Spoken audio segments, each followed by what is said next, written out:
Olá, amigos! Podcast História em Movimento de volta e eu quero pedir sempre aqueles favores para você. Deixe seu like, se inscreva no canal. Eu sou o Johnny Gonçalves, jornalista, um tiozão do podcast. E hoje eu estou muito feliz porque eu estou com um dos grandes nomes da mídia esportiva brasileira. Você, eu tenho certeza que assistiu o Mesa Redonda, acompanhou a Rádio Globo, mais recentemente a Transamérica, o Debate Bola. Era Debate Bola com quem? Com ele, Márcio Bernardes. Fala, Márcio! Tudo bem, Johnny? Que prazer estar aqui com você, com vocês. E é uma satisfação poder sempre falar da vida da gente, falar de futebol, de esportes. É uma alegria. Márcio Bam Bernardes. Da onde veio o Bam, Márcio? O Bam veio como consequência da escolha das emissoras no Melhor em Campo, né? O jogo terminava, eu lembro do tempo da TV Tupi, o Eli Coimbra, o repórter, décadas de 70, 80, ele entregava um motorrádio para o melhor jogador em campo. Era um rádio grandão? Assim? Era por aí. Eu cheguei a entregar a motorrádio na Rádio Globo. A empresa teve patrocínio e durante alguns anos, todo jogo a gente entregava um motorrádio. E diferentes tamanhos, porque o rádio ele começou desse tamanho, foi diminuindo, até virar um radinho de pilha. Hoje tem um pendrive até, né? Hoje tem o celular que matou tanta coisa, né? Mas o cara ficava feliz assim, Márcio? Porque é uma coisa que eu não lembro, tipo, de receber o motorrádio, era uma honra pro cara? Assim, Era. Dependendo também do jogador, porque eu sou daquele... Para ter uma noção, quando eu era repórter, eu peguei a geração do Zico, Sócrates, Falcão, Cerezo. Em 82 ela mudou um pouquinho, Oscar, já tinha o Valdir Pérez, Serginho Chulapa, que já era da geração de 78 da Copa da Argentina, ainda foi até 86, tinha o Careca, e esses caras mais famosos recebiam como uma láurea, como um prêmio, um prazer e tal. Mas outros jogadores, especialmente quando a gente... naquele tempo, o Campeonato Paulista era mais importante que o Campeonato Brasileiro. Era muito longo até, né? Quase um ano. Tinha alguns meses, né? O Campeonato Paulista e com equipes importantíssimas do interior, Comercial, Botafogo em Ribeirão Preto, Francana, América de Rio Preto, Guarani, muito forte, Guarani, Ponte, Campinas, 15 de Piracicaba, Inter de Limeira. O Bragantino veio depois na década de 90. Aí ele cresceu e se solidificou. Mas Novo Horizontino é mais ou menos dessa época, Noroeste de Bauru, 15 de Jaú, Marília. Então, imagina o cara jogar no 15 de Jaú, pequena cidade do interior, que até hoje é pequena, e ele ganha um motorrádio, que era o símbolo maior da conquista daquele que foi o melhor em campo. Acho que ele até se emocionava. Assim. Ficava honrado, né? Então eu acho que essa resposta que eu estou te dando, ela é mais ou menos para satisfazer a sua curiosidade sobre o Bam. Porque você entregar o motorrádio para o melhor em campo era o ápice, era o momento mais importante depois do jogo. O Bam, ele é a síntese daquilo que é melhor. Porque todo mundo falava o melhor em campo, o melhor do jogo, o melhor isso e melhor daquilo. Eu transformei tudo isso numa palavra forte. Ficou forte. Com a marca, né? Bam. E aí, extrapolou isso. Eu até gravei algumas campanhas para produtos e empresas ao longo da minha trajetória profissional. Sei lá, por exemplo, falando Leitinho é o Bam. Coca-Cola saiu do futebol. Bambambam. Pô, esse cara é bambambam, hein? Ele sabe o que ele faz. Quando você diz o Johnny é bambambam, precisa falar mais alguma coisa do Johnny? Já sabe. Já. Mas, Márcio, desculpe, não insistir um pouquinho, mas você pensou nisso, em alguma coisa, ou foi algo que veio na sua mente e você falou bambambam? Falei, vou fazer o bambambam. Caraca. Depois derivou o bum bum bum. Bum bum bum. O bum bum é muito bom. Bum bum bum. Por que bum bum bum? Porque é o pior. Se tem o bam bam bam, que é o melhor, o bum bum bum. O bum bum bum foi você ou foi o Gavião? Não, fui eu e eu adesivei o quadro com ele e ele completava com toda a criatividade dele, a genialidade dele, a alegria que ele sempre passou nos meus programas. E aí ficava uma coisa. Um dia o diretor da Transamérica falou para mim assim: pô, você tá falando o bum bum bum quando você diz fulano de tal foi o bum bum bum do jogo, só que você já não fala bundão de uma vez. E eu falei, pô, o diretor da rádio falando agora, passou assim. Aí eu rimei, fulano de tal, escolhido o bum bum bum, o bundão pro Gavião. Porque quem escolhia o bum bum bum, na verdade, era o e Gavião. E já rimou, né? Bundão, Gavião. Algum jogador já ficou chateado, Márcio, ou não? Que eu me lembre, não. Que entrou em contato? Que eu me lembro. Vocês e tal. Não. Os tempos de relação repórter, imprensa, jornalista, jogador, dirigir mudou muito, né? Mudou demais, né, Márcio? A gente não tem mais aquele contato diário, permanente. Você, enquanto repórter, você tem que ir no clube em todos os treinos, em todos os jogos, em todos os momentos, né? E se o time treinasse 2 vezes por dia, você tava lá. Tinha que estar lá 2 vezes por dia. Às vezes eu almoçava lá no clube, ficava no clube. Tinha que acompanhar. Podia estar um dia morno, um dia sem nada a acrescentar. Mas você estava lá. Tinha que estar lá. Não só eu, como todos os outros repórteres de todos os jornais e todas as emissoras. Márcio, vamos voltar um pouquinho no tempo, lá uns 50 anos atrás, quando você ali adolescente, se alguém perguntasse para você, Márcio, você quer ser o quê? Você diria jornalista já ou não?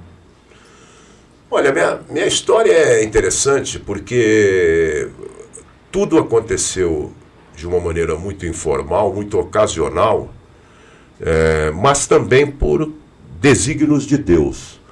Eu perdi meu pai com 16 anos. Eu era o mais velho, tenho, graças a Deus até hoje, 2 irmãos. Minha mãe, logo depois da morte do meu pai, ficou muito doente e faleceu. Então eu, como mais velho, como arrimo da família, eu não tinha outra alternativa, ou trabalhar. Tanto que eu, se sonhasse, eu nunca fui bom aluno, hein? Reconheço que fiz 2 faculdades, mas aos trancos e barrancos. Você não é aquele aluno assim que toda a prova era 10. Que 10, o que colava pra caramba. Era uma história à parte, mas sempre cursos noturnos de faculdade. Mas aprendeu, com certeza. A vida ensina muito, né? Sim. Então eu ainda estava no ensino médio, eu cursava o 2º colegial, se não me engano, do Colégio São José de Ribeirão Preto, que era uma escola molezinha também, você não tinha preocupação, não era reprovado de jeito nenhum. E eu resolvi fazer um jornal de nome Jornal A Voz do Estudante. Um bom nome, né? Foi legal. E aí era um jornal impresso, um jornal igual o Estadão, a Folha, só que tamanho standard. E eu aproveitei as férias de julho, e isso foi final da década de 60, 69, 70.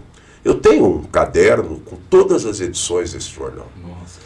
E aí eu fui a um jornal lá de Ribeirão e pedi um orçamento para imprimir 5.000 jornais, 5.000 exemplares. Os caras falaram, olha, o valor é 5. Tá bom. Aí eu saí pelo comércio para vender propaganda, vender tijolinho de anúncio, como se fosse anúncio classificado. Quantos anos você tinha, Márcio? Uns 16, 15, 16 anos. Rapaz, já tinha uma visão ali de como funciona o negócio. Né? Eu fiz um boneco, peguei um papel, desenhei um jornal de 8 páginas, pus o exemplo dos anúncios do rodapé, um anúncio de 2 colunas e essas coisas para mostrar para o anunciante, porque eu não tinha jornal, ainda era número 0, não tinha nada. E aí eu fui vender propaganda, eu tinha que atingir os 5. Em dinheiro, naquele tempo, não sei que moeda era, se era cruzeiro. Para imprimir os jornais. Para imprimir e pagar a gráfica, pagar o jornal. E com esse tempo vendendo, eu cheguei a uma outra gráfica que já me cobrou 3. E eu já tinha os 3. Então eu continuei vendendo e cheguei a uma gráfica que me cobrou 1,5. Foi baixando, né? Aí eu falei, pô, vou ter um lucro, vou ganhar dinheiro nisso. E, pô, dá para, além de ser um lazer, vai ser um negócio. Passou a ser um negócio. E fui pro pau, fiz o primeiro número, 8 páginas. Eu tinha lá alguns amigos que escreviam textos, colunas, para me ajudar. Eu escrevia um monte de matérias. E ia para a gráfica imprimia. Antes da impressão, ela fazia, as letras eram em linotipo. Você ouviu falar disso? Não. Linotipo é uma máquina que você escreve o texto e sai filetes de chumbo quente, chumbo fervendo, que é a composição das letras do jornal. Feito isso, você vai para um outro setor, uma mesa, e diagrama o jornal. Prepara o jornal. Você entendeu? Tudo então, manual, né? Tudo manual. E aí você imprime uma folha e faz a revisão dos erros do chumbo do linotipo. E... Nossa, demorava isso? É um processo complicado. Obviamente que nos jornais diários tinha muita gente para fazer isso, mas o processo era só esse. Você fazia sozinho? Não, eu fazia com o pessoal da gráfica, o pessoal me ajudava, né? Entendi. E aí saiu o primeiro número, eu distribuí o jornal na minha escola. Perto da minha escola tinha 3 ou 4 escolas, tinha o Colégio Metodista, o Vitepax, o Santa Úrsula, o Marista. E eu ia lá e pedia autorização para o diretor, deixava lá 500 jornais para distribuir para os estudantes. Foi nesse momento que você percebeu que o jornalismo era uma coisa que seria algo mais sério? É uma soma de vocação e sobrevivência. Aí eu ia nos jornais diários da cidade e nas rádios divulgar a edição do jornal. Né? Saiu o primeiro número do jornal A Voz do Estudante. E com isso eu fui me relacionando com os jornalistas, com o pessoal de rádio. Tal. Aí um cara, um dia, chegou para mim e falou assim, olha, você tem uma voz bonita e tal, você não quer trabalhar aqui na rádio? Eu falei, mas não tem salário. Eu falei, olha, eu não tenho emprego, não tenho salário, estou 0. Se continuar 0, pelo menos vou tentar, vou ter uma oportunidade. Mas a rádio era muito fraca, era muito pequena no contexto radiofônico. Não existia ainda o FM, era só AM. Tinha umas 7, 8 emissoras para uma cidade do interior, era muito, né? E eu passei a fazer um programa chamado Correspondência Sonora. Não tinha uma relação com o esporte? Não, porque tocava música, das 8 às 10 da manhã. E a maior vergonha que eu passava era quando o ouvinte, ou mais, a ouvinte, me pedia uma música de um LP do Roberto Carlos, do Beatles. Por quê? Porque a rádio não tinha, a rádio era tão ruim, tão fraca, que ela não tinha no arquivo, era interessantíssimo. Mas foi uma escola, né, Márcio, para você? Por isso. Por isso Você me pegou serviu muito. Toda... Me ajudou muito. Aí o cara do esporte, que arrendava o esporte, chegou: você não quer ser repórter? Trabalhar comigo? E não tem salário. Tá bom. Pô, mas não tinha nada, Márcio. Nem um lanche, nem uma água, um suco. Às vezes nas viagens tinha um jantar, aí sobrava alguma coisa, paga pelo cara. Mas fora isso, nada. Entendi. E aí eu fui ganhando, fiquei nessa vida com o meu jornal, A Voz do Estudante, com a rádio, fazendo música e esporte um ano e pouco, aí uma rádio mais profissional, mais solidificada, estruturada, me chamou, já me pagando um salário, ela montou uma equipe e tal, e eu fui. Foi ali, nessa equipe, em 1970 e pouco, que eu lancei o Datena. Você lançou o Datena? Chamei o Datena, é meu amigo de infância, desde moleque. Nós éramos vizinhos. Eu morava na rua Rui Barbosa e ele morava na rua Florencio de Abreu. O Sócrates também? Não, o Sócrates, por enquanto, era amigo de farra, de bebida, de bar, de cerveja, mas nesse negócio, nesse meio de comunicação, o Datena também tem uma voz linda, né? Abraçou a coisa, pegou. Como é que foi isso, Márcio, que você lançou o Datena? Como é que aconteceu? Precisava de um cara para fazer o plantão. E o Datena estava querendo entrar nesse meio, falou comigo, ele já era meu amigo de infância? Da vizinhança. O pai dele Márcio, me ajuda aí, eu preciso trabalhar. O pai dele, o seu Vicente, era amigo do meu pai, a mãe dele era amiga da minha mãe. Você deu umas dicas para ele? Falou assim, ó, Datena, faz assim. Não lembro. Não lembro, mas ele sempre foi tinha muita personalidade. Dali ele partiu a transmitir jogo. Narrando? Narrando o jogo. Ele era o terceiro locutor da Rádio Cultura. E transmitia bem, para quem estava começando. O Datena narrou recentemente, assim, eu lembro, acho que na alguma Copa aqui, 2000 narrou várias Copas. Narrou, ele ficou muito tempo sem narrar, narrou na Record, eu lembro, na TV Record, depois voltou. Eu sou capaz de dizer que o Datena tem mais de 50 anos de experiência na narração. Narração? Ele não é, isso tudo não é estranho para ele, não. E é que deve tem uma geração que conhece o Datena âncora, né, de jornal ali e tal. Isso é mais 20 anos para cá, não 30 pegou anos. o Datena do esporte, né? Mas ele tem feito transmissão na Bandeirantes? Tem. Às vezes ele faz com o Neto, campeonato alemão, alguma coisa. Isso. E aí, mas será que ele gosta mais de esporte ou mais policial agora?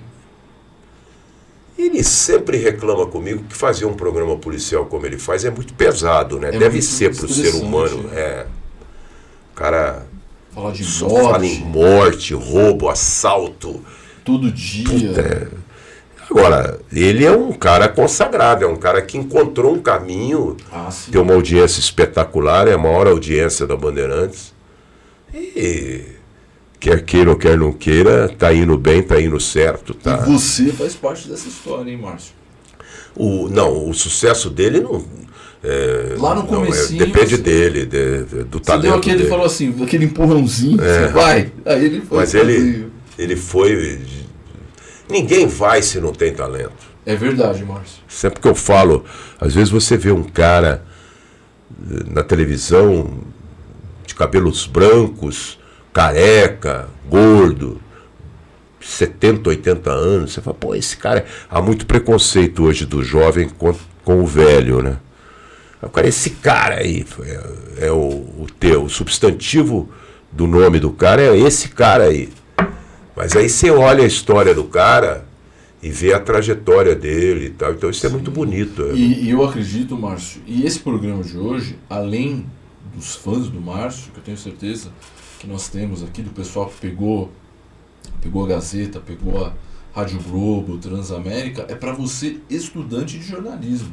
Você que pensa em ingressar nessa área, que pensa em trabalhar com esporte ou com outra editoria, de respeitar o que você falou, quem veio antes de você, quem pavimentou essa estrada para você e absorver essa experiência. Por exemplo, olha que legal que você contou essa história, que você não recebia, que você tinha que trabalhar, mas você lá entregava um bom trabalho, entregava um trabalho com competência, Então acho que tudo isso é importante também para quem está começando, né? Eu fui professor titular da FIAM, Faculdades Integradas Alcântara Machado, por quase 20 anos, 19 anos e pouco. Quais são os seus alunos lá que estão Nossa, Sandra Nemberg, Thiago Berraich, Kleber Machado. Machado. Vai ser gratificante, né? Que você vê o aluno assim que Não, muitos.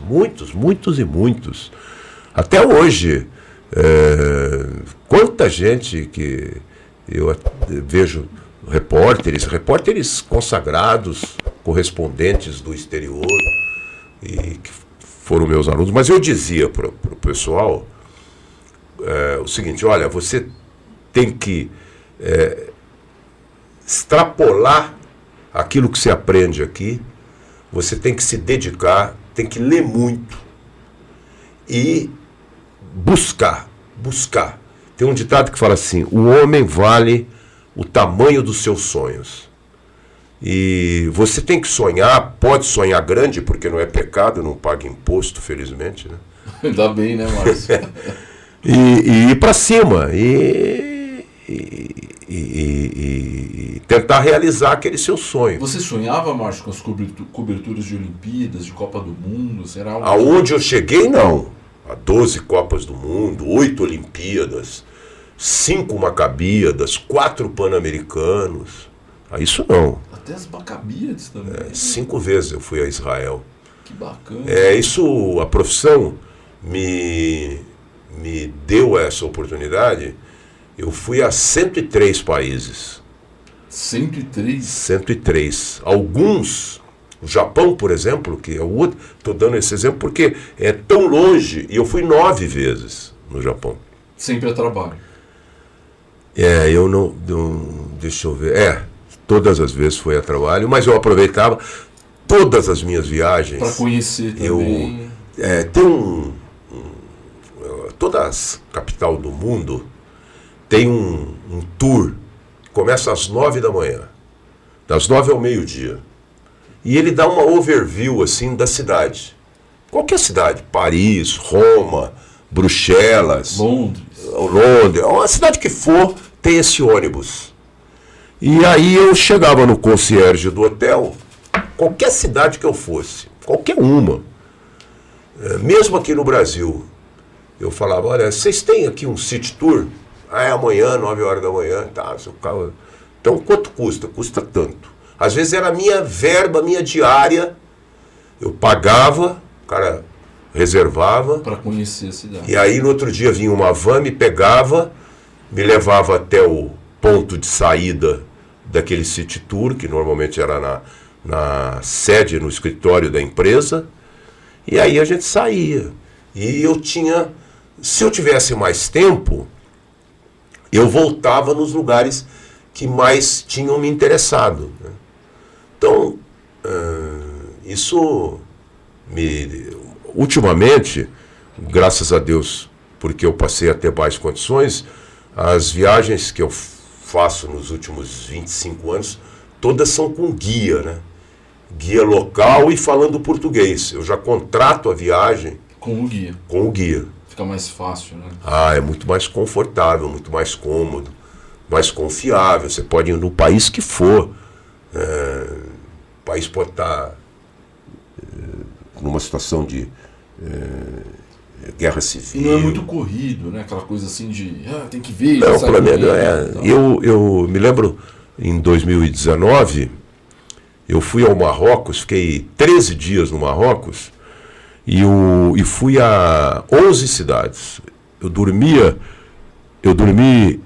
em 11 cidades, 2 noites em Casablanca e 2 noites Passei por Rabat. Toda a cidade do Marrocos é pequena. Então eu tinha o dia inteiro para ir numa mesquita, ir num museu, ir num palácio e ver as coisas, entendeu? Entendi. Márcio... E esse guia foi me buscar no aeroporto, me levou pro hotel. Eu dormi, no outro dia a gente saiu para fazer viagem, pegou o carro, começou a viajar. Nós viajamos 3.000 quilômetros pelo Marrocos. De carro? Eu tinha um motorista, uma van. Rapaz. E a gente ia parando no final do dia, final da tarde, 4, 5 horas, chegava já planejado por ele, parava num hotel. Ele já conhecia o lugar. Ele já tinha planejado a viagem. E assim eu fiz todo o Marrocos, conheci o Marrocos inteirinho. E foi assim no Líbano. Israel tive mais chance porque eu fui mais vezes. Os jogos também. A Maccabiada era um evento, sempre foi um evento muito importante para a comunidade judaica, né? E aí eu juntava, eu amo Jerusalém, eu amo Israel. E aproveitava para ir nos centros. Eu sou muito cristão e tive a oportunidade de conhecer lugares muito ligados a Jesus Cristo, né? É emocionante, né, Márcio? Nossa, eu quando fui a primeira vez, eu fui 2 vezes à igreja de Belém. A primeira vez que eu cheguei lá e fui no lugar, a gente desce uma escada toda apertada, parece que é uma gruta, e chega no lugar onde supostamente foi a manjedoura. Nossa, eu chorava. É muito forte, né? Chorava copiosamente. Assim também foi na Turquia, em Éfesos, que eu fui no lugar onde supostamente tenha morrido Nossa Senhora. E tem uma capelinha. Quando eu entrei naquela capelinha, não tinha o que me fazer parar de chorar de emoção. Entendi. Porque eu sou muito devoto de Nossa Senhora. Tá vendo, pessoal? Você ouviu o Márcio fazendo as piadas, brincando, você não imagina que ele é um homem cristão, um homem devoto ali. Ô Márcio, deixa eu te fazer uma pergunta importante, na verdade 2 coisas. Eu queria uma história curiosa, engraçada de Olimpíada e uma outra história de Copa do Mundo. Porque, para quem não conhece, assim, o jornalista ele fica ali muito envolvido com o evento, é muito trabalho. E eu acredito que deve acontecer várias coisas ali que às vezes acabam saindo do programado, né? Olha, você imagina tanta Copa, tanta Olimpíada que eu participei. Eu vou te falar da primeira Olimpíada que eu cobri, 1984, Los Angeles. Eu trabalhava na Rede Manchete e na Rádio Globo. Tinha 2 empregos. E eu fui na Olimpíada pela Rede Manchete. A Rede Manchete é a atual Rede TV. Ela existiu durante uns 20 anos. Era muito forte. Era fortíssima, tinha no Brasil todo. Era uma rede poderosa, derivada da revista Manchete, que era famosíssima no Brasil. A sede era aqui na Casa Verde. Aqui. Exato. Antes era no Sumaré. Na rua Bruxelas, ela começou ali, aqui em São Paulo, mas a matriz mesmo da Manchete era no Rio, né? Botafogo, Praia do Flamengo, não, Botafogo não, um pouco antes, ali no Flamengo. E eu estava cobrindo eu era o locutor dos jogos de basquete, alguns de vôlei, futebol, eu não era repórter, na cobertura da Olimpíada. E o Marcos Uchoa, que hoje foi consagrado correspondente da Globo, repórter, hoje ele faz aquele programa com o presidente Lula, né? Aquele programa oficial semanal. O Marcos Uchoa, que é meu contemporâneo, era repórter da Manchete. E ele falou para mim: você não quer ir comigo lá na UCLA, Universidade da Califórnia? Ali foi, como era férias dos alunos, e a Olimpíada foi julho e agosto, ali era o alojamento dos atletas, e a UCLA tem uma estrutura muito grande para esporte, né? Aí eu falei, não tenho nada para fazer. Fui com ele. Vou conhecer, né? Às 11 horas da manhã, mais ou menos. Fomos para a UCLA. Nós estávamos hospedados num hotel ali perto de Hollywood, perto de um freeway. Chegamos lá com câmera, com motorista americano. Não lembro se era brasileiro que morava lá, agora não lembro esse detalhe. Chegamos lá na UCLA, vimos na pista de atletismo o Sebastian Coe treinando. Sebastian Coe tinha sido o campeão mundial dos 800 metros rasos em 82. E era o grande favorito para a medalha de ouro dos 800 metros. E ele estava treinando lá. E aí eu reparei até nós estávamos filmando e eu não tinha nada a ver com a reportagem, eu estava de bico ali, estava de companhia.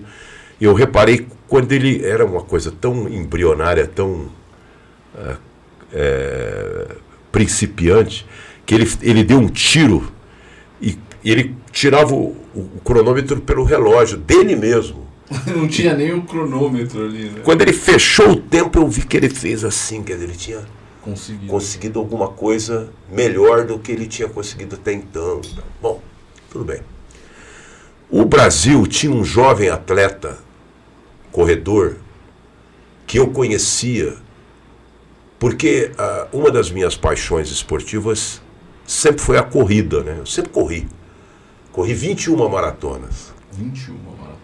Você ainda corre, Marcos? Não, os joelhos não permitem mais, mas eu faço ginástica todo dia. Sim. E 2 vezes por semana uma caminhada forte de 7, 8 quilômetros eu consigo fazer. Rapaz, aí não é uma caminhadinha, é uma caminhada. Eu vi só, Mick, 8 quilômetros. E numa velocidade boa. Quase correndo.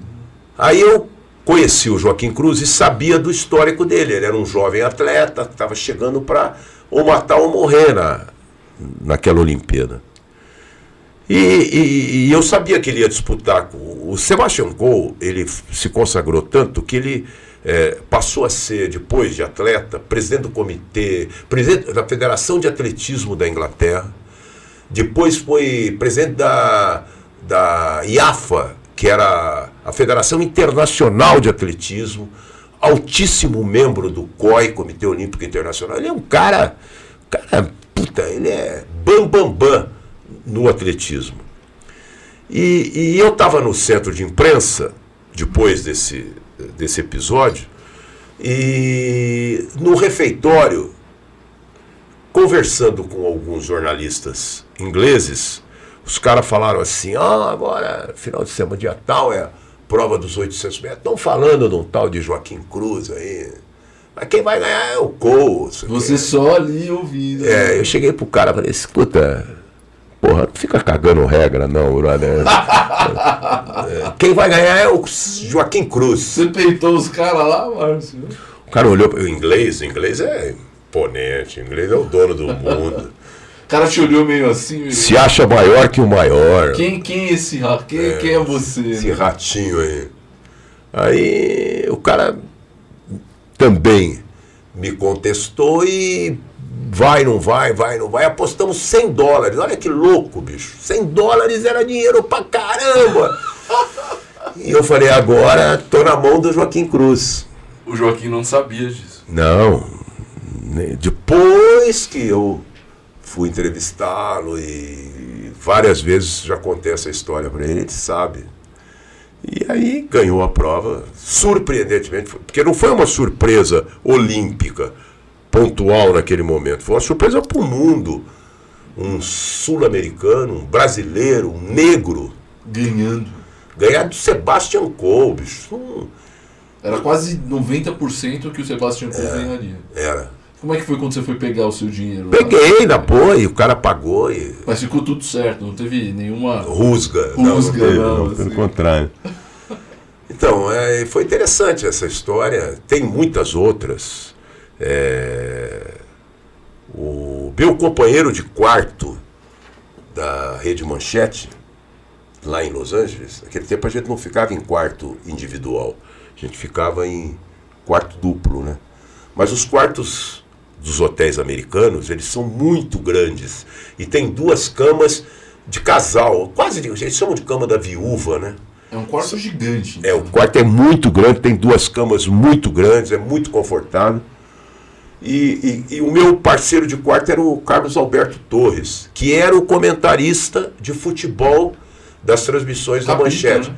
A Manchete, ela contratou o Carlos Alberto Torres para o futebol, o Ademar Ferreira da Silva para o atletismo, o Ricardo Delamare para a natação, o Vlamir Marques para o basquete e o Antônio Carlos Moreno para o vôlei. Time bom, hein?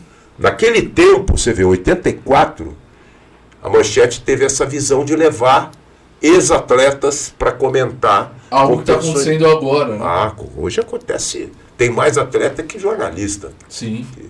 Que competidor, que comentarista especializado e tal. Mas a Manchete já fazia em 84 isso. E o Carlos Alberto, ele era casado com a Terezinha Sodré. A Terezinha Sodré era meio doidona e... Como assim doidona? Ela era super debochada. E ela, o Carlos Alberto era sapequinha. Ele tinha jogado no Cosmos com o Pelé uns anos antes e tal. Tinha arrumado uma namorada lá em Nova York. Essa história aí tá indo por um caminho perigoso. Hein? E eu cobria o Carlos Alberto quando ele sabe, essa namorada dele veio para Los Angeles para ficar uns dias lá. E ele saía e a Terezinha tocava sempre 10 horas da manhã, 9 horas da manhã. Ela tocava no nosso quarto. E eu atendia e o Capita foi fazer uma cobertura aí, foi fazer uma... Aqui já ainda... Porque o fuso horário, o Brasil é 4, 5 horas no verão, acho que chega até 6 horas para frente. Então, o que lá era 9, aqui era às 2 da tarde. E eu ganhei muita confiança do Carlos Alberto. Se fazia muito amigo dele. Um favorzaço ali do Carlos Alberto, hein, Marcos? Realmente. Mas eu estou contando essa história da nossa estada lá, porque ele um dia, quando acabou a Olimpíada para o vôlei feminino, talvez a única equipe que chegou com uma certa condição para ganhar uma medalha de ouro lá foi a seleção brasileira de vôlei masculino, né? Porque ela tinha sido em 82 vice-campeã mundial, ela perdeu o Mundial da Argentina para a Rússia. Perdeu bizonhamente por 3-0, foi um show. É a geração de prata? A geração de prata. De prata, né? Renan, William, Bernard. Saque, jornada. Exatamente. Mas aquela seleção perdeu também, foi medalha de prata, perdeu. A Rússia não jogou aquela Olimpíada. Os países socialistas fizeram. Eles boicotaram, né, a Olimpíada. É como os Estados Unidos, Canadá, Inglaterra boicotaram a Olimpíada de Moscou em 80, os países socialistas deram o troco em 84. E o time russo de vôlei, que era o Bambambam da época, não jogou. Então o Brasil perdeu a disputa da medalha de ouro para os Estados Unidos. E esse era o grande time nosso. O Brasil foi lá também no feminino, tinha um belo time. Jaqueline, Vera Mossa, tantas jogadoras. Eram ótimas. E aí, quando o Brasil saiu fora da disputa de medalha no feminino, eu estou contando essa história para mostrar a minha amizade com o Carlos Alberto Torres. Ia disputar do 5º ao 8º lugar a última partida, e ele estava enamorado por uma jogadora. Ih, rapaz. Não me pergunta quem, porque o Capita já se foi, está no céu e não tem problema. Era uma jogadora brasileira? Brasileira, não era o jogo, era Brasil e não lembro quem, num ginásio onde tem um navio Queen Mary ancorado, é um navio, hoje é museu, esqueci o nome daquela praia lá, fica uns 50 quilômetros de onde a gente... O Capita era animado, hein? O Capita era sapequinha. Tinha uma namorada e uma jogadora depois brasileira. Aí o jogo era 9 horas da manhã, no horário de lá. E ele na véspera chegou para mim e falou assim: pô, eu estou afim de ir lá, não sei o quê, você não vai comigo? Falei: que hora é o jogo? 9 horas. Falei: puta, Capita, para ir no jogo às 9, ele tem que acordar às 6 horas da manhã. Não, vamos lá e tal. Tava parceiro de quarto e tal, e fomos lá, né? Assistimos o jogo, acho que o Brasil perdeu, agora também não lembro. Perdeu a decisão de 5º ao 8º. E terminou o jogo. Eu tenho uma foto, eu, ele e essa jogadora perto da placa de propaganda, já na quadra, ela veio, conversou com ele. Ninguém sabia que tinha alguma coisa. Alguma fera. Nem sei se chegou a ter, viu? Mas o Capita queria. Queria, ele tava apaixonado. Mas é isso, brother. Ô Márcio, Copa do Mundo, quantas Copas foram? 12. 12. Rapaz, muita Copa do Mundo. E qual de Copa assim, que você lembra assim, que você tenha estado lá? Tem alguma coisa da Copa de 90 na Itália? Tem. Todas as Copas têm história, né? Rapidinho, o que é mais legal para você cobrir, Olimpíada ou Copa? Olha, a Olimpíada, ela é mais emocionante pela diversidade de modalidades, né? Você sai do hotel de manhã, 8, 9 horas da manhã, e vai ver um jogo de vôlei, depois vai ver uma disputa de atletismo. Atletismo normalmente é mais no final do dia, né? Natação é de manhã e à tarde, as eliminatórias de manhã e à tarde as finais. Basquete, tem muita coisa para ver. Agora a Copa é show. E ainda com a mordomia de ônibus para a imprensa, ônibus olímpico, tem um monte de coisa. E as Copas que eu cobri até 94 nos Estados Unidos, eu era repórter e tinha muita responsabilidade. Você não pode perder um gato que passou no jardim do hotel da seleção. Você tem que ter todas as informações, está em cima, a disputa era muito grande dos repórteres, dar o furo era uma honra. E eu tive Copas muito tensas. Eu fiz 78, 82, 86, 90 e 94 pela Rádio Globo. Em loco, né? Deixa claro. Não, todas as Copas, né? É que hoje, talvez o pessoal não saiba, hoje mudou, né? Tem muito jornalista que não foi para a Copa e ficou no Brasil e fazia essa cobertura online e tal. Mas nessa época não, você tinha que estar lá. Né? Na Copa do Catar, por exigência da direção da Transamérica, eu fiz o meu programa daqui. Participei, fiz todos os jogos, todos os programas, todos os dias, trabalhei muito, mas as outras todas em loco, né? Então, 94 foi minha última Copa na Globo. 98 eu fiz pela TV Gazeta e pela Rádio Trianon. E 2002 em diante, 2002, 2006 na Alemanha, 2010 na África, tudo pela Transamérica. 2014 no Brasil, 2018 na Rússia. A maioria pela Transamérica. Empatou, né, mais ou menos. Empatou. 10, 5 na Transamérica, 5 na Globo, uma na Gazeta e na Trianon e uma aqui no Brasil. Então,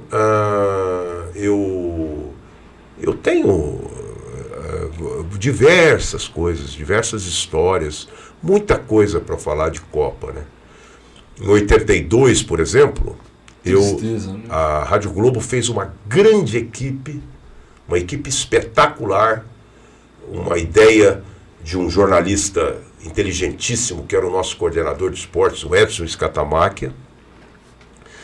E aí, naquela época, a Copa ela era disputada por cidades ou regiões em grupos.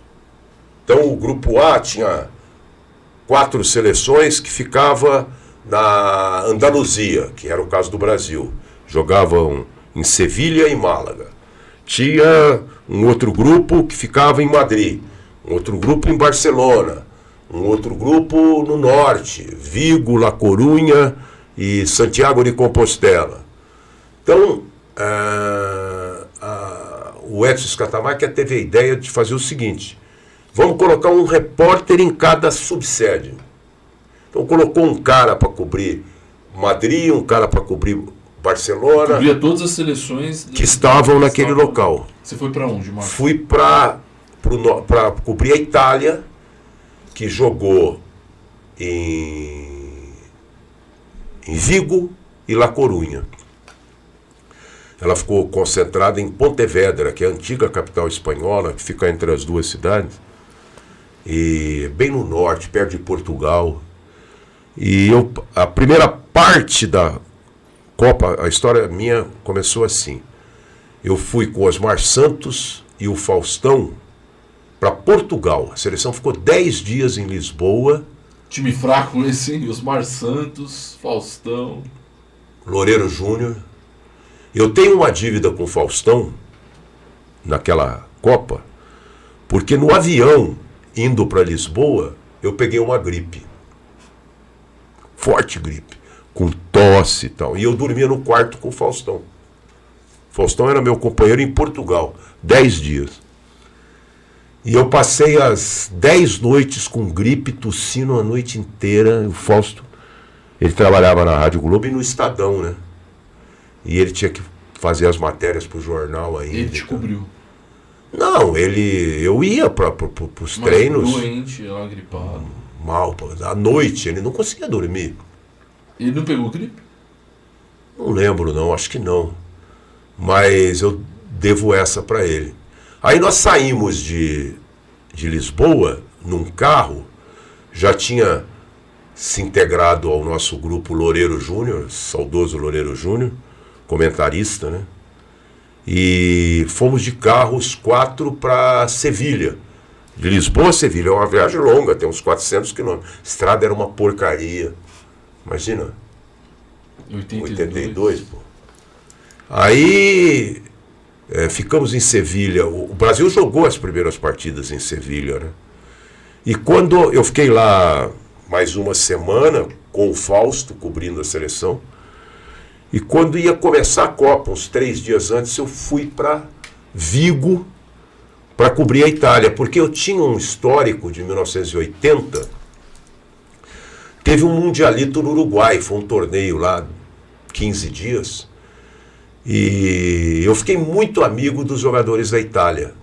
Os jogadores da Itália, que era a geração que estava terminando, que tinha ido, foi vice-campeã do mundo em 70, não, vice-campeã foi a Holanda, que disputou o 3º lugar com o Brasil, 78.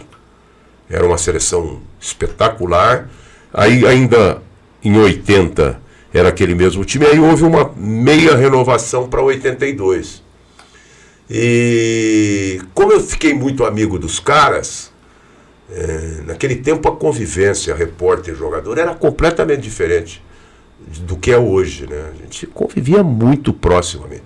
Você imagina, esse mundialito foi organizado para comemorar os 50 anos da Copa do Mundo, da primeira Copa do Mundo, que foi no Uruguai, 1930, e aí era 1980.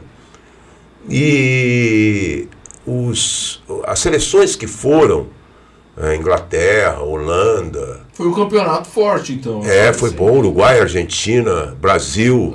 Não foi mundialito só no nome. Quem mais foi campeão, tinha sido campeão, não lembro agora. Mas os jogadores levaram aquilo com muita farra.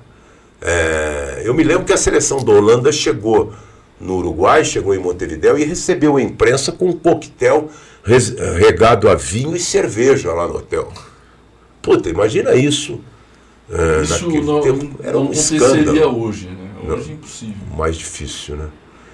E aí, com os jogadores, quando tinha um jogo no Estádio Centenário, jogavam 2 equipes e todas as outras seleções iam para lá, para ver o jogo. Tinha um lugar especial na cadeira, assim, cadeira especial, e eu ficava lá com as seleções. Então, o Osmar Santos transmitia os jogos pela Rádio Globo, e eu entrava na abertura, nas transmissões, nos intervalos, durante a bola rolando, com os jogadores que estavam lá, de todas as outras seleções. Certo. E eu fiquei muito amigo dos caras da Itália, especialmente. Aí os caras falaram, vamos aproveitar essa amizade, você vai cobrir a Itália. Seria mais fácil porque você já tinha uma afinidade com eles. Né? E eu cheguei lá em Vigo e realmente os caras me receberam muito bem. No primeiro dia de coletiva que houve em Pontevedra, da delegação italiana, foram muito simpáticos comigo, me viram. Eu tinha ido lá, de Vigo a Pontevedra tem 40 quilômetros, é pertinho. E o Ernesto Palha era o repórter da TV Globo e o Antero Greco era o repórter do Estadão. E eu comecei a cobrir a Itália, os jogos, e a Itália foi muito mal naquele começo de Copa, porque ela jogou contra o Peru, Camarões e Polônia. Acho que não ganhou, né? Empatou 2 jogos 0-0 e 1-1. E por causa desse gol que ela marcou, passou para outra fase. E havia uma cobrança, a imprensa italiana é muito exigente, muito... Nossa Senhora. E ela cobrava demais os jogadores. O time da Itália era bom, rapaz. O time da Itália... Era um time duro, né? Tinha Paulo Rossi, tinha Graziani, tinha Zoffi. Uma defesa forte. O time era Zoffi, Gentili, Scirea, Colovati e Cabrini. Uriali, Tardelli e Antonioni. Bruno Conte, Paulo Rossi e Graziani. Olha só, hein, Marcelo? Esse era o time da Itália. E aí, um jornal italiano publicou uma manchete assim: Paulo Rossi é Finocchio. Finocchio. Sabe o que é Finocchio em italiano? O que é Finocchio? Viado. Rapaz! Hoje falar isso é até perigoso, né? Tem que tomar cuidado. Seria um problema. Os caras botaram essa manchete lá e foi um escândalo, os jogadores ficaram revoltadíssimos. Mexeu com os caras. Fizeram uma reunião e decidiram pelo Ciopero, que é a greve. Fizeram greve com a imprensa, ninguém mais falava com a imprensa. No meio da Copa do Mundo.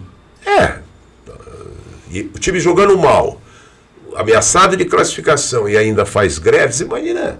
Imagina o trabalho do Márcio, como é que ficava? Então eu cheguei para os caras que eu era mais próximo, Graziani, Bruno Conte, que jogava com o Falcão na Roma. Paulo Rossi, não? Paulo Rossi eu não tinha tanta amizade assim com ele. Mas cheguei para os caras e falei, eu não falei que ninguém é Finocchio, eu não tenho, pelo contrário, eu estou torcendo para vocês, e vamos que vamos. Só que vocês não podem se calar, eu estou aqui representando a segunda maior cidade italiana no mundo. A maior cidade italiana é Roma, a segunda é São Paulo. E vocês têm que falar comigo. Pô, eu não vim aqui de graça. Ia prejudicar, né? Aí o Graziani tomou a frente, falou com os caras lá, não, nós vamos te conceder entrevista. Olha só, que moral. E eu passei a entrevistar os caras com exclusividade. Aí isso circulou lá entre os repórteres. Pra você ter uma noção, tinha mais de 100 jornalistas italianos. Ficaram enciumados, Márcio, com você? Não sei qual foi a sensação. Sei que um deles chegou para mim e falou assim, olha, nós queremos te pagar para você fazer uma entrevista exclusiva para o nosso jornal. Chegou nesse nível? Foi assim. Não lembro qual jornal da época. O cara ficou até meu amigo. Faleceu há algum tempo, Gianfranco Giubilo. E eu falei, bicho, eu não posso fazer isso. É uma desonestidade para comigo mesmo, para minha consciência e para com os caras que estão confiando em mim.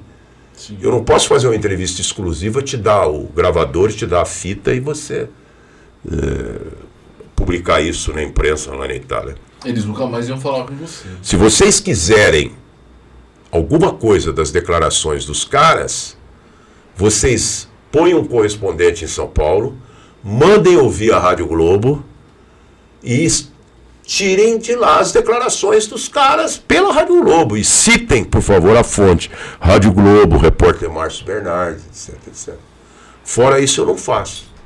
E aí os caras contaram para os jogadores esse negócio, esse fato. E eu ganhei ainda mais a confiança deles. Eu fiquei muito mais amigos. Eu já tinha uma certa amizade desde 80, como eu falei, do Uruguai. Mas para você ter uma noção, depois da Copa, eu passei 20 dias na Itália, ficando 3, 4 dias na casa de vários jogadores. Nossa, hospedados na casa dos caras. Toda a Itália ganhou do Brasil, Márcio. Então, e eu fiquei com o coração dividido. Foi uma coisa interessante. É mesmo? Porque ela se classificou por um milagre. Já não esperava. E foi para Barcelona um novo grupo. Naquele tempo era assim, tinha os grupos das subsedes, se classificavam 2 seleções por grupo, aí se juntaram em Barcelona e Madrid. Em Barcelona ficaram Polônia, Brasil, Itália, Argentina, tinha mais uma que agora não lembro. Aí as outras ficaram em Madrid. Eu continuei cobrindo a Itália e reforcei a cobertura da Rádio Globo na seleção brasileira, né? E aí teve o jogo. Teve o jogo e eu era o único brasileiro que não vou dizer que eu estava feliz, porque aí não vou ser honesto. Mas eu era o único brasileiro que não estava triste com aquela derrota. Entendi. Porque a Itália passou, seguiu e eu segui com ela. Eu continuei o meu trabalho. Do ponto de vista profissional foi interessante. E fui até o fim. E aí tem outras histórias mais emocionantes. Márcio, quantas histórias, hein, Márcio? Muitas. Que legal, né? Aliás, quero contar uma história curiosa dessa de Barcelona. O Barcelona tem um lugar muito turístico, até hoje é famosíssimo, chamado Rambla da Catalunha. É uma rua cujo canteiro central inteiro tem bares, restaurantes, floriculturas e tal, e tem 2 vias, uma para carro, né? Uma para lá e outra vem para cá. E ali se concentrava a delegação brasileira. Você via ali, parecia... Os caras daquele tempo, o Júnior lançou uma música, Canário. Samba, né? E os caras cantando, tocando, batucando. Só via camisa amarela lá na Rambla da Catalunha. Existe um clima assim que o Brasil já seria campeão, você acha, Márcio? Vou te contar uma história. O nosso hotel em Barcelona, o hotel da Rádio Globo, estava hospedando também os jornalistas italianos. No dia do jogo Brasil e Itália, era 12:00, 13h, eu cruzo com um jornalista italiano na recepção do hotel pagando a conta. Aí ele estava com a mala, eu falei para ele, o que você está fazendo? Estou pagando a conta. Vai terminar o jogo, a Itália vai perder, o Brasil vai ganhar, e nossa, eu vou deixar minha mala aqui guardada, volto aqui no hotel, pego a minha mala e vou embora. E olha a certeza que eles tinham que a Itália ia perder e principalmente o Brasil ia ganhar. E o Brasil ainda tinha vantagem do empate, né? Pelo regulamento. Tinha, porque tinha ganhado de 3 da Argentina. Aí, ainda, a história que eu queria contar era outra. Eu estava lá na concentração da seleção e o Tele ia dar uma tarde livre para os jogadores. Tarde, noite, assim, né? Os caras iam treinar de manhã. Ele era bravo, né? Depois do almoço iam... mas tem que lhe soltar, você não pode deixar os tigres enjaulados. É uma loucura, os caras matavam ele. Aí, na véspera dessa folga, o Sócrates chegou para mim e falou assim, eu tinha um carrinho alugado, um carrinho da Fiat. Sócrates que você já conhecia. O Sócrates era meu amigo de infância de Ribeirão Preto, né? E ele chegou para mim e falou assim, eu tô para encontrar uma costarriquenha e eu preciso de uma carona, amanhã nós vamos ter folga depois do almoço, você me leva? Eu falei, levo, aonde você vai encontrar com ela? Na Rambla da Catalunha. Eu falei, Magrão, você tá louco? Se você aparecer na entrada da Rambla da Catalunha, os caras vão te trucidar, tá? Só tem 5.000 brasileiros, tudo louco, bebendo, fanático, cantando, gritando. Não tem cabimento, Magrão. Você é um ídolo. Não, eu preciso ir lá que eu marquei com ela. Mas como é que nós vamos encontrar essa mulher no meio de tanta gente na Rambla da Catalunha? Impossível, Magrão. Não, temos que ir. Magrão também era danadinho, hein? Ele era sapé. Teve 5 mulheres, 6 mulheres. Teve 3 filhos com a Regina e depois um com cada mulher do subsequente. O Magrão era gente fina. Sapeca. Aí você falou, vamos lá, vai. Tá bom, vou te levar, vou fazer o quê? Aí chegamos... Nós não encontramos essa moça, não deu para encontrar. Até hoje eu não conheci ela, mas quando nós chegamos perto da Rambla da Catalunha, Fechou a rua. Os caras reconheceram ele. Pô, bicho, olha, foi um dos maiores sufocos que eu passei na minha vida. Os caras começaram a balançar o carro, a tremer o carro, e eu não podia acelerar porque estava todo mundo na frente, não podia dar uma charré porque estava todo mundo atrás. Porra, bicho, olha... Eu não sei como saiu, achei que ia morrer. Você se arrependeu de ter... E eu falava pra ele, seu filho da puta, olha o que você fez com... Os caras vão trucidar nós. Filha da mãe, nossa senhora. Você ouviu o Sócrates e quase os caras viram o carro lá na Espanha, lá, pra falar com ele. Mas ele falou pro pessoal um pouquinho, pelo menos? Não, ele abriu o vidro, os caras vinham e tal. Naquele tempo não tinha celular.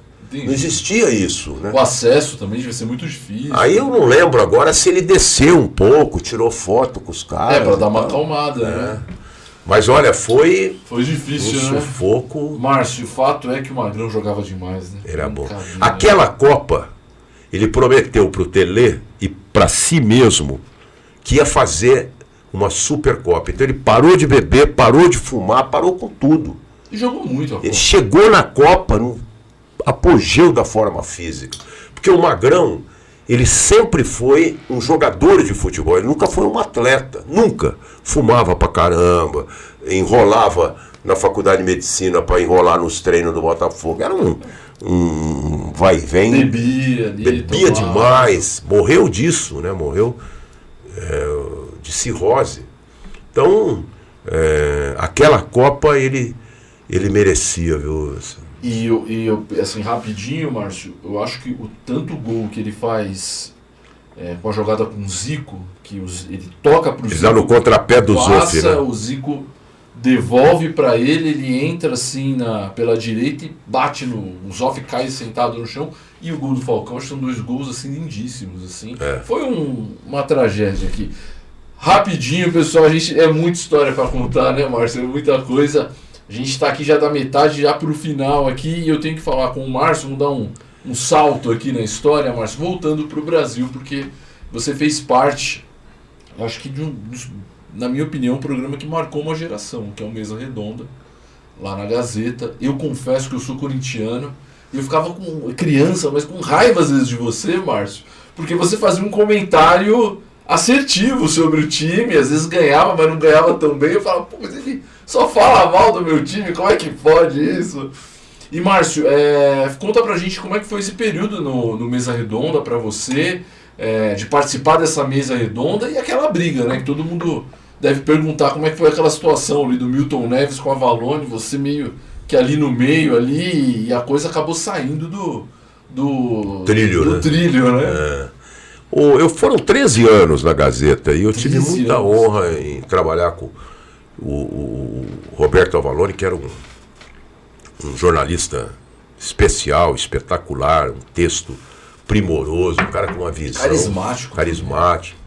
Trabalhei com o Mauro Betting, que foi meu aluno na FIAN. Mauro Betting. Trabalhei com o Chico Lang, trabalhei com muita gente boa lá, né? Sabe?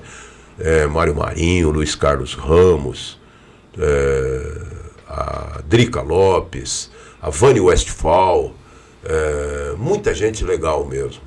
Então foi uma honra. E eu fazia, porque o Chico ele sempre fez o perfil do fanático corintiano.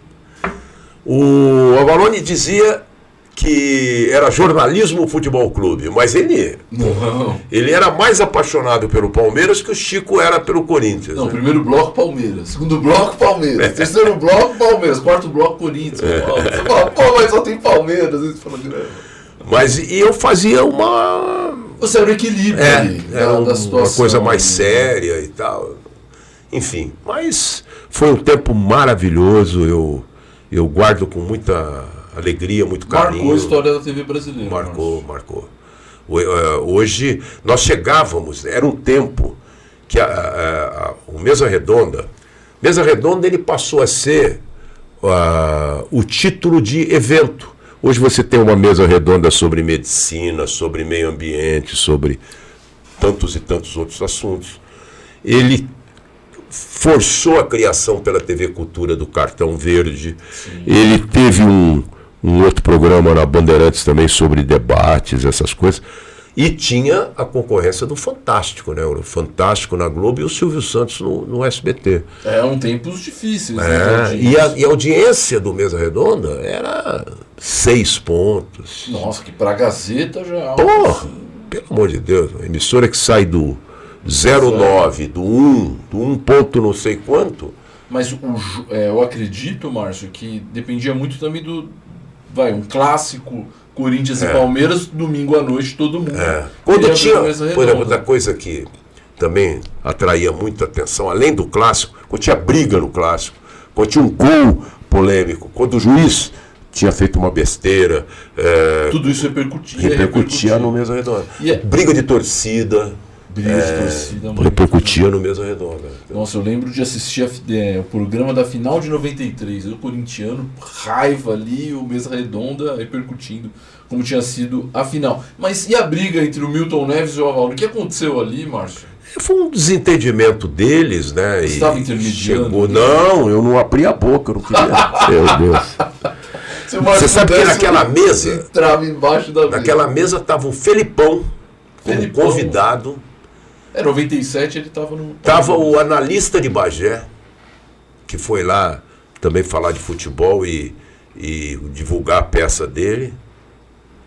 Acho que ninguém esperava. Mário Lúcio Marinho, que era o presidente da CESP. Que a coisa descambou daquele jeito. Foi um momento ruim, mas depois parece que eles dois grandes se acertaram. nomes, né, da imprensa. Infelizmente, eu tenho a impressão que a coisa terminou, sob o ponto de vista pessoal, acabou bem entre eles. Que bom, né, Márcio? Foi bom. Sim, é melhor, né? A briga nunca é boa. A briga... Você já brigou com alguém, Márcio? Nossa, eu fui muito briguento. Mesmo, Márcio?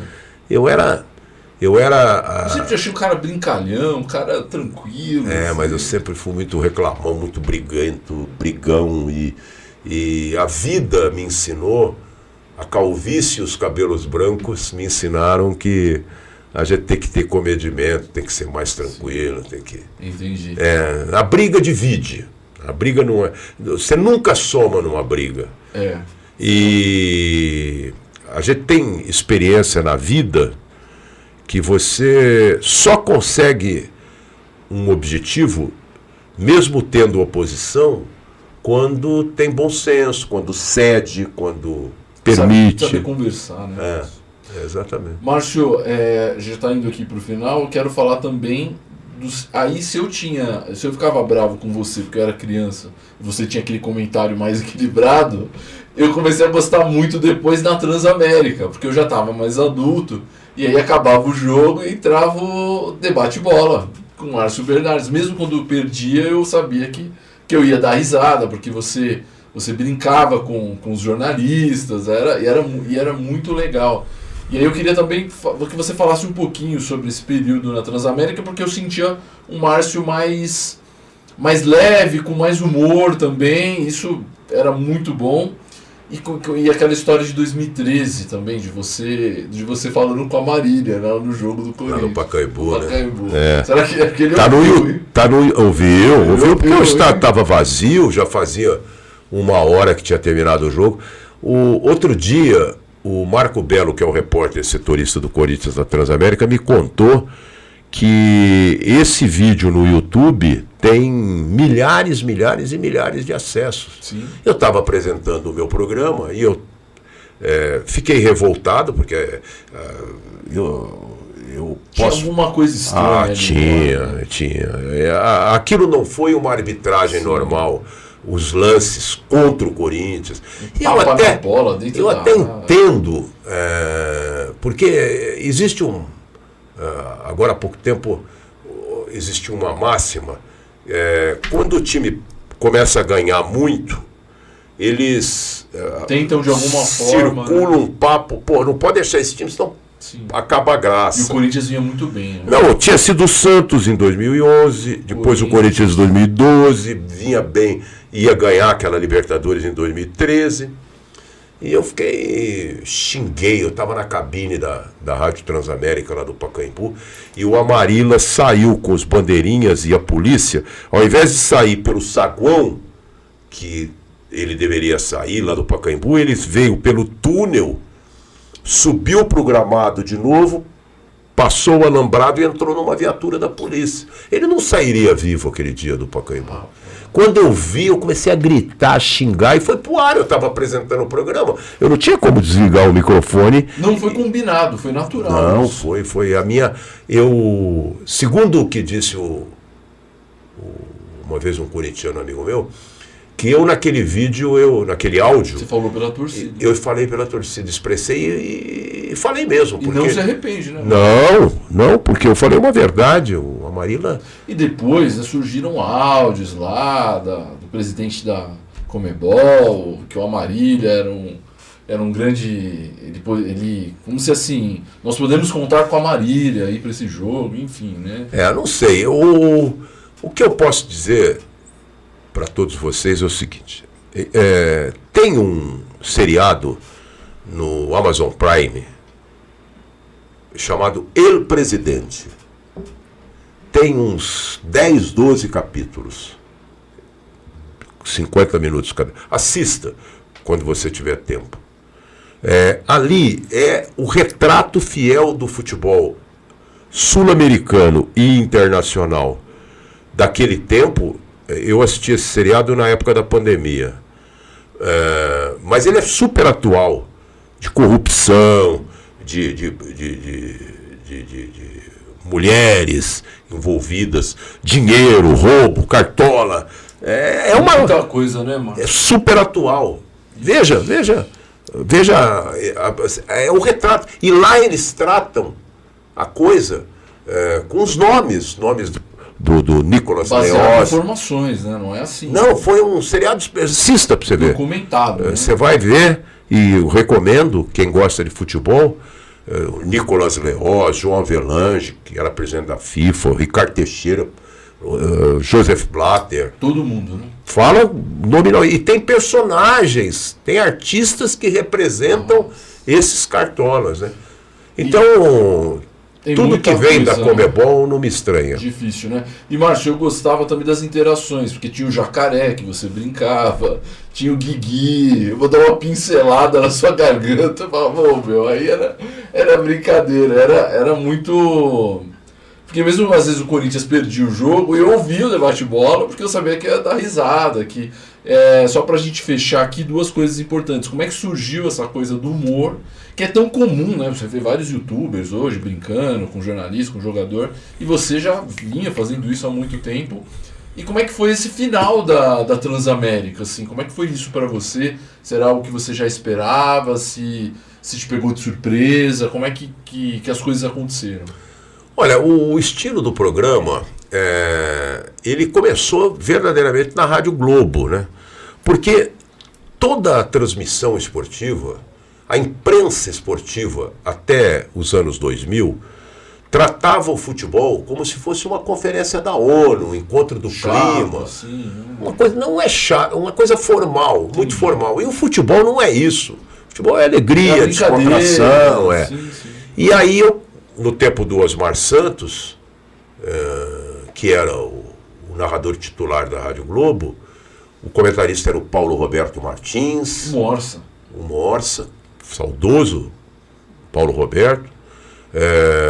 Os repórteres eram o José Calil, o Ângelo Ananias, Oswaldo Pascoal. Calil, que agora está na Transamérica, é comentarista. Bravo então, também. Eu comecei a fazer o pós-jogo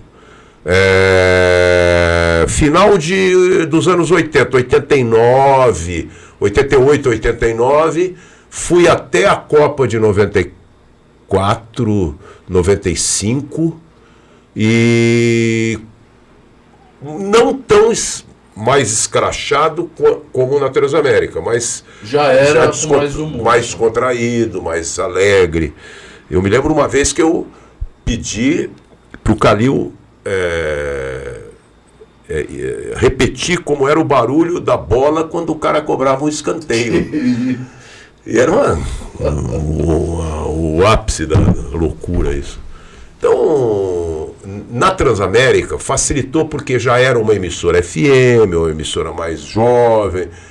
Nós começamos do zero lá no ano 2000. O Éder dava essa liberdade para você? Não, sempre. Todo mundo sempre teve muita liberdade. Na Globo também, na Gazeta. Ninguém... Eu nunca chegou e falou, Márcio... Ô, maneira aí e tal. Nunca teve isso, né? Então, eu contei com o Gavião, que eu não tinha na Globo, mas passei a ter na Transamérica. E ele é um cara inteligentíssimo, um gênio, um cara muito legal, muito bacana, muito inteligente, muito. O Gavião é acima da média. É bom você falar isso, porque quem ouve às vezes acha que o Gavião é aquilo. Não, pelo contrário, o Gavião ele faz aquele papel, e eu até acho, já falei para ele, que às vezes ele faz participação em outros programas falando sério, dando palpite, comentando o jogo, comentando um árbitro, um jogador. Eu acho que o Gavião, o must dele, o sucesso dele é a brincadeira, é o lado dele humorístico. É o bar do Cabeção. Sim. E ele, a nossa interação pegou demais, desde o começo. Sempre foi uma coisa muito natural. Dica cultural, né? Dica cultural foi um quadro que eu criei, mas eu criei e falei para ele, olha, vamos fazer um negócio para te dar um espaço no programa e tal, mas toda a dica cultural era redigida por ele, ele era inteligente nisso, ele escrevia, escolhia o tema, né? Eu nunca interferi, falei, faz uma dica cultural sobre isso, sobre aquilo. Ele tinha total liberdade para escolher e tal. E aconteceu isso. Eu nunca fiz um programa escrachado, eu nunca fiz um programa... Não descambava. Para descambar. Eu sempre achei que o jornalismo tinha importância. Quando um repórter falava, o técnico está falando, eu parava tudo, porque aquilo era o momento mais importante. Na hora de repetir o gol, na hora de o comentarista falar, eu dava todo o espaço, todo o... Não, os apelidos eram muito bons, né, Márcio? Jacaré. Isso aí é uma coisa que eu tenho desde a escola, né? Eu até me arrependo. Boquinha de chupapé. Eu até me arrependo dessa criatividade, porque pode parecer um pouco de bullying, né? Uns gostam, outros não gostam. Mas eles entravam na brincadeira, né? Mas alguns não gostavam, não. E ficavam putos comigo, nossa senhora. Entrava porque o cara não vai assinar o BO. O Marco Belo eu não lembro. Professor. Então, mas ele tinha o Maguilinha. O Maguilinha é o André Galvão, porque todo mundo me pergunta, e agora eu vou contar, por que o apelido dele era Maguilinha? Maguilinha. Porque houve um jogo de futebol do time da Transamérica. E o Fuzil, eu estou contando isso aqui publicamente porque foi fato, não é mentira, né? Fuzil que fez parte da Transamérica. Fez parte da equipe. Jogava no nosso time. E eles estavam tomando banho, todos ensaboados, no vestiário, o time inteiro. E houve uma discussão, porque parece que o André Galvão estava afim de uma menina e o Fuzil estava dando em cima dessa menina. Eles começaram a discutir no vestiário e o Galvão foi para cima dele, ensaboado, pelado. E quando me contaram, eu não estava nessa, né? Mas depois me contaram, eu falei, porra, Maguilinha, pegou, né? E a galera... interna, né? Piada interna. Né? Então, mas todo mundo me perguntava... Não, a equipe sabia. Sim. Mas muita interação de WhatsApp, de Mas mensagem. rapidinho, por que jacaré? Porque ele parece um jacaré, olha a cara dele. Entendi. Pega uma foto do Leandro Boldo aqui. Eu achava que era porque o único animal que se defende com o rabo. Eu falava isso, com a boca ou com o rabo. Né? Mas ele levou na boa, sempre levou na boa, não tem... E o Guigui era na boa? Mais ou menos. Boquinha. Veja por que é boquinha de chupa-prego. Tem o Lucasito também. Lucasito, gente boa. Lucasito, eu lembro que situação que, eu não sei se alguém ligou e alguém tava falando assim, oi querida. Eu falei, que é isso, cara? No meio do rádio, assim. Eu falei pro cara? Você falou pro cara. Aí o cara ficou meio, sabe, ele não esperava. Eu não lembro, não. Márcio, é legal porque eu lembro que eu trabalhei no Web Rádio e a gente tinha a Transamérica como nosso modelo, assim. Tentava trazer isso pro rádio, essa brincadeira, mas óbvio sempre sem descambar. Rapidinho, Márcio, como é que foi o final dessa história, né? Porque hoje você não está mais na Transamérica, você ficou bravo, você esperava... Não, você sabe que na vida tudo tem um começo, meio e fim, né? Como é que foi que eles falaram para você? Não, foi uma coisa consensual e... Você esperava?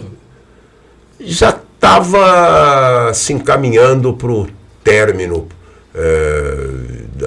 do meu vínculo, foram 22 anos e meio. Você tinha um contrato? Como é que tinha um contrato. Entendi. E eles romperam o contrato, pagaram a multa parcial, né? Eu até acho que isso é discutível. Entendi. Mas tudo bem, você não vai brigar? Não vou, não é aquilo que eu falei para você. Quando você briga, você divide, né? E eu estou numa fase da vida muito espiritualizada e que eu acho... Márcio, você tem hoje? Eu tenho essa carinha aqui de 45, né? Mas tenho muito mais.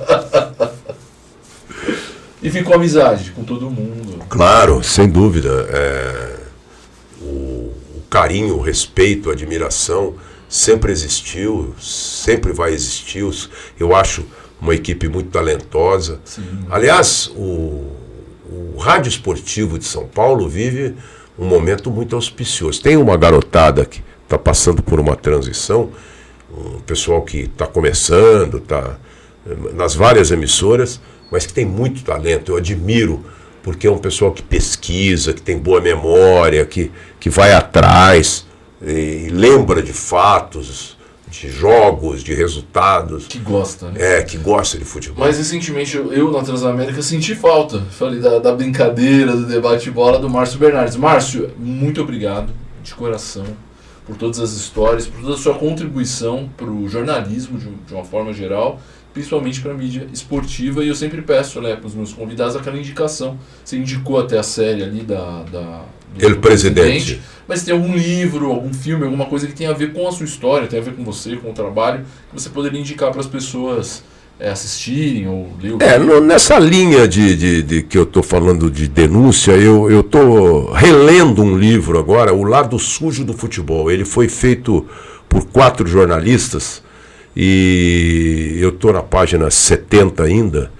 É um livro de 2005, mas ele conta muito sobre histórias da CBF, sobre como foi a subordinação do João Avelange aos militares na época da ditadura, fala de diversas eleições da CBF, fala da FIFA, fala da Conmebol. É um livro muito bom. O Lado Sujo do Futebol. É espetacular. Um dos autores, que eu me lembro agora, são 4, né? É o Luiz Carlos Azenha. E eu aproveito aqui para recomendar o livro, porque ele é sensacional, é muito bom. É um livro que eu já li lá há quase 20 anos atrás. E ele é aquilo que eu falo. Tudo aquilo que foi contado ali é fato. Tudo aquilo que está descrito continua. É o lado sujo do futebol. Que é essa cartolagem. Ainda acontece. Você está acontecendo no CBF agora? Sai presidente, volta presidente. Você quer ver uma coisa? Eu vou te falar Johnny, para você refletir em 2024, começo de janeiro de 2024. A FIFA já decidiu que em 2034 a Copa vai ser na Arábia Saudita. Certo? Certo. Com uma super antecedência. 10 anos de antecedência. Ela criou uma situação para que nenhum país se apresentasse para ser sede da Copa. Por quê? Porque a Copa de 2026 ela vai ser em 3 países da América do Norte: México, Estados Unidos e Canadá. Na Copa de 2030, a estreia da Copa vai ser no Uruguai. Primeiro jogo no Uruguai. Vai ter um jogo na Argentina. Então ela eliminou a ambição desses 2 países em querer ser jogar a Copa para a Arábia Saudita. Só que eu te pergunto uma coisa: como vai ser possível jogar a Copa do Mundo na Arábia Saudita em junho e julho? Vai acontecer a mesma coisa do Catar. Vai ter que mudar completamente o calendário, vai ter que mudar completamente tudo de novo, né? Para ir para o final do ano. Mas e são etc. os acordos, né, comerciais, né, Márcio? Márcio, quem quiser te encontrar nas redes sociais, na internet, como é que faz? Bom, tem o meu site, né, que está lá à disposição. Eu todos os dias posto vídeo, comentários, notícias. É o www.marciobernardes.com.br. Tem as minhas redes sociais, eu tenho podcast, estou no Instagram, no YouTube, no Facebook, com o endereço @MárcioBernardesOficial. Só buscar @MárcioBernardes. @MárcioBernardesOficial. E no Twitter é outro endereço, @MárcioBambambam. @MárcioBamba no Twitter. Também estou no TikTok. Olha, TikTok, Márcio, que beleza. Você sabe que é uma coisa interessante. Tudo que eu faço é sério, eu não levo muito pro deboche. As pessoas às vezes me sugerem, olha, leva pro lado mais gozado, você vai ter mais view, vai ter mais clique, mas eu não tô preocupado com essa... Você pode brincar, mas não ser assim. Mas eu falo mais sério. E eu vejo que todo dia um dos vídeos que eu posto lá no TikTok tem 1.500, 2.000 cliques, 2.000 views e a coisa é super recente, faz um mês que eu estou no TikTok. Né? A coisa vai crescendo. E eu convido também a você e a todos os que estão nos acompanhando, eu tenho a resenha Bambambam. Resenha Bambambam. Toda segunda-feira nós já estamos acho que 140 edições. Já trouxemos gente de todo tipo. Político, artista, jogador de futebol, ex-jogador, técnico. É um podcast às 7h da noite que fica lá no YouTube, no Facebook, no Instagram, no Twitter. Então, não tem como não te encontrar. Em breve temos tem projetos temos muitas conversas, claro que tem. Eu tô mais vivo, sem Viagra, tô mais vivo do que nunca. Ô Márcio, no debate bola com o Márcio Bernardes é seu ou era da Transamérica? Não, ele nem é meu. Há uma discussão na justiça desse nome entre a Transamérica e a Record. Você entendeu? Quero perguntar se poderia voltar. Mas se eu voltar pro rádio, que é muito provável esse ano, eu vou voltar com o debate bola, não quero nem saber. Tem convite então, Márcio? Já tem muita conversa. Que beleza. Tem conversa muito legal aí. Márcio, muito obrigado, tá? De coração. Prazer, Johnny. Essa porta do podcast está sempre aberta aí para você, para ouvir as suas histórias. E fique com a gente, né? Deixe seu like, se inscreva no canal, comente aqui, mande a sua mensagem, porque foi um bate-papo muito bacana e eu tenho certeza que o Márcio também marcou sua história. Valeu, pessoal, até mais.